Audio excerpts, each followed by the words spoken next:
नमस्कार विद्यार्थी मित्रांनो, मी आज तुम्हाला arc of circle and measurement सांगणार आहे।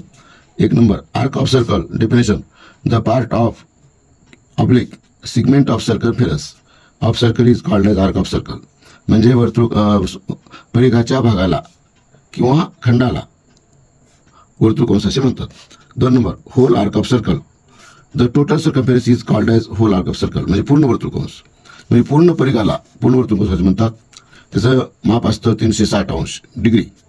तिसरं, semi circle arc, to same arc of circle form by diameter is called as semi circle arc.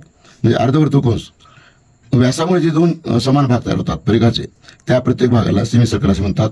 या ठिकाणी पाहिलं आपण ओ सेंटर सर्कलमध्ये AYB अँड AXB हे दोन काय आहेत, अर्धवर्तुळकोन आहेत, सेमी सर्कल आहेत। त्याचं माप असतं 180 डिग्री। 4 नंबर, मायनर आर्क म्हणजे लघुकोन्स, in between arc created by chord small arc called as minor arc of circle। म्हणजे वर्तुळामध्ये एखाद्या जीवेने तयार केलेल्या लहान भागास काय म्हणतात, लघुकोन म्हणतात। जसे या वर्तुळामध्ये पाहिलं आपण तर आर्क PAQ हा मायनर आर्क आहे। याचं मेजरमेंट असतं less than 180 degree. And last, major arc, in between arc created by chord big arc called as major arc of circle. म्हणजे वर्तुळकोनामध्ये एखाद्या जीवेने तयार केलेल्या मोठ्या परिघाच्या भागास विशाल कोन असे म्हणतात।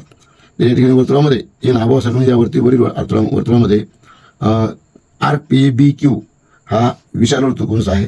Arc PBQ is major arc आणि त्याचं माप असतं मेजरमेंट ग्रेटर दॅन 180 डिग्री, म्हणजे 180 पेक्षा जास्त त्याचं माप असतं। धन्यवाद।